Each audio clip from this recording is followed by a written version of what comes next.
최후의 심판에는 어떤 이야기가 담겨 있는지를 한번 알아볼까요? 신약 성서의 마지막 장인 요한계시록에 예언된 인류의 최후의 날을 그림으로 그린 것입니다. 이 예언서의 20장에는 천년의 왕국이 끝나는 날 이제 하늘에서 보좌에 앉은 예수가 나타나고 그 앞에 생명의 책이 펼쳐진다라는 내용이 담겨 있습니다. 이 생명의 책의 이름이 기록된 사람들은 영원한 생명을 얻게 되고 기록되지 않은 사람들은 지옥 불 속으로 던져지게 됩니다.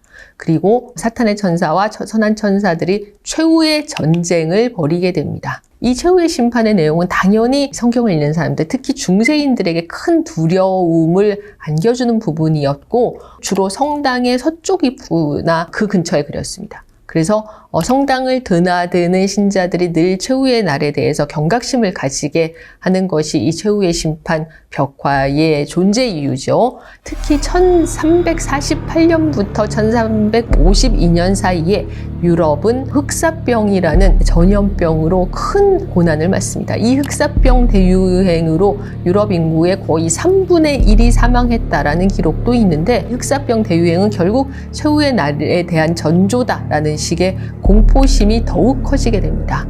그래서 이 최후의 심판을 그린 그림들이 여러 작품 등장하게 되는데 조토가 그린 최후의 심판은 가운데 일단 옥자에 앉은 예수가 있고 그 양편으로 성인들이 도열해 있습니다. 하늘에서는 천사들이 날아다니고 있고 그리고 예수가 못 박힌 십자가를 든 천사들이 있네요. 왼쪽에는 부름받아서 들려 올라가는 영혼들, 오른쪽으로는 지옥에 떨어지는 영혼들이 있으니까 사실 이 그림은 미켈란젤로가 그린 최후의 심판과 큰 구성은 거의 동일하다고 볼 수 있어요. 피렌체 산타마리아 델라 안젤라 성당에 있는 최후의 심판은 그린 이가 프라 안젤리코입니다. 프라 안젤리코는 화가인 동시에 이 카톨릭 수사이기도 해서 성경의 내용을 상당히 잘 알고 있었어요. 그래서 그가 그린 최후의 심판은 성경의 내용을 아주 분석적으로 본격적으로 보여주고 있습니다.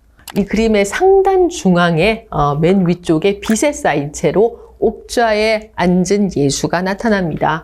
양쪽에는 마리아와 세례 요한이 예수를 보좌하고 있죠. 예수의 아래로 지금 최후의 날이 왔음을 알리는 긴 나팔을 부는 천사들이 있습니다. 심판의 나팔을 부는 천사들이 있는 것이죠. 양쪽에 보면은 지금 하늘로 올라가는 무덤에서 일어나는 영혼들입니다. 이 왼쪽의 영혼들은 이제 부름받은 영혼들이죠. 그래서 하늘로 올라가고 있는 것이고 오른쪽에는 지금 지옥으로 떨어지는 저주받은 영혼들이 있습니다. 맨 끝에는 유황불, 지옥불이 타고 있으면서 고문을 받는 지옥의 모습까지 그려져 있습니다. 지금 살펴본 것처럼 최후의 심판은 미켈란젤로 혼자서 미켈란젤로만 그린 작품이 아니죠. 중세 시대에 이미 적지 않은 여러 화가들이 최후의 심판을 그렸습니다. 그러면 미켈란젤로의 최후의 심판은 어떤 점에서 다르며 또 어떤 점에서 탁월한가라는 부분을 그림을 하나하나 분석해 가면서 살펴보도록 하겠습니다. 가운데의 예수와 양쪽에 성인들과 나팔을 부는 천사들과 부름받은 영혼들, 지옥으로 떨어지는 영혼들이라는 이 구성은 동일하지만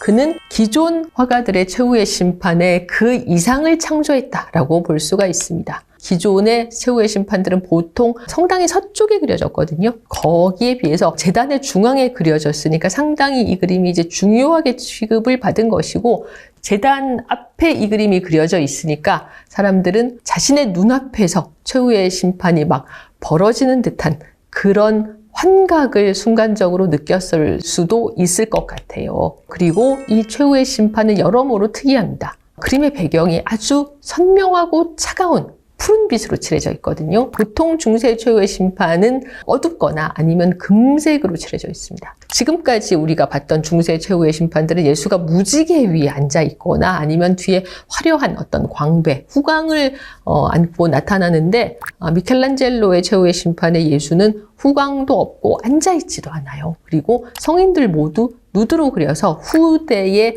교황청의 명령을 받고 후대 화가들이 그려진 모든 인물들에게 옷을 입혀서 중요한 부분을 이제 노출시키지 않도록 그림을 고쳤거든요.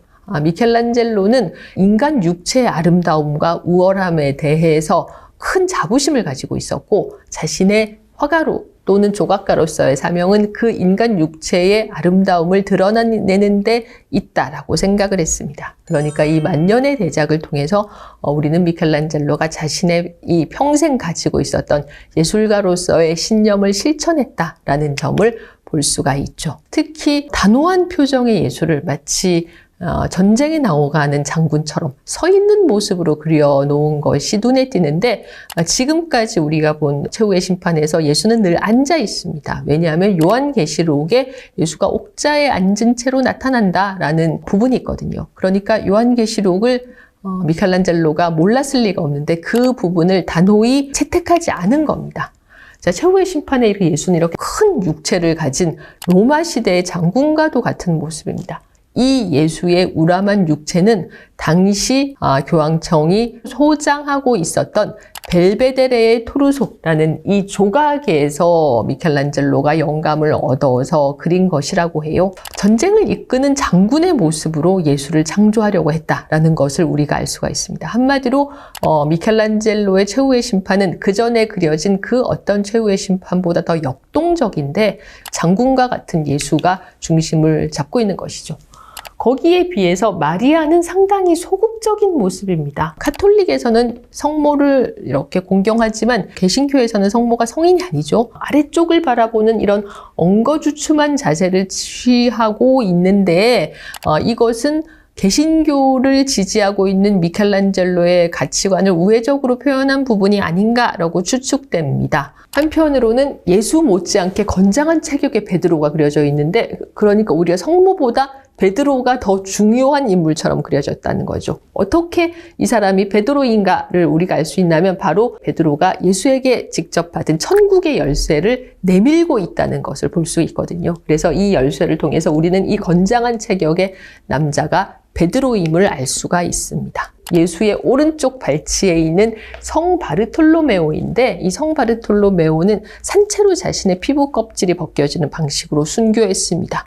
그래서 자신의 피부 껍질을 들고 있는데 피부 껍질에 그려진 얼굴이 늙은 미켈란젤로의 자화상이다라는 설도 있습니다. 사실 상당히 가능성이 높은 추론이라고 생각이 돼요. 왜냐하면 그림 속의 성 바르톨로메오는 대머리에 흰 수염을 기르고 있는 모습인데 그 피부 껍질 속의 얼굴은 짙은 갈색의 머리카락과 짙은 수염을 가지고 있기 때문입니다. 그러니까 피부 껍질의 얼굴과 실제 성인의 얼굴이 다르거든요. 미켈란젤로 본인의 얼굴이기 때문에 다르게 그렸을 가능성이 크다는 것이죠. 이 그림 한가운데에는 최후의 심판이 도래했음을 알리는 나팔을 부는 천사들의 모습이 그려져 있는데, 미켈란젤로는 천사들에게도 날개를 그리지 않고 모두 건장한 남자의 모습으로 이들을 그렸습니다. 생명의 책을 들고 있는 천사, 그리고 지옥으로 떨어지는 책도 보여요. 요한계시록에는 생명의 책만 써 있는데 미켈란젤로는 지옥으로 떨어지는 명단도 그림에 그렸습니다. 재미있는 것은 구름바다 들려 올라가는 생명의 책에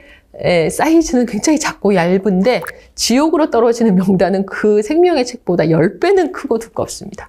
그렇다면은 미켈란젤로의 가치관으로 보면 대부분의 이 사람들은 다 어떤 영원 생명을 얻지 못하고 지옥에 떨어지고 말 거라는 이야기가 되죠. 천국행과 지옥행이 이미 두 개의 책에 써 있다라는 것도 약간 개신교의 교리를 연상시키게 하는 부분도 있긴 해요. 여기 선한 천사들과 뿔이 난 사탄의 천사들이 공중에 떠 있는 채 서로 영혼을 뺏기지 않기 위해서 필사적으로 싸우는 역동적인 동작들이 앞으로 도래할 새로운 예술 경향, 바로크를 연상시킵니다.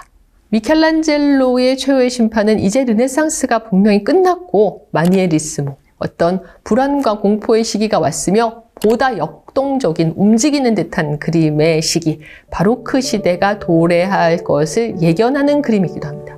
역동적인 인간 군상들의 표현이 참으로 보는 이들에게 깊은 인상을 남기는 그림이죠.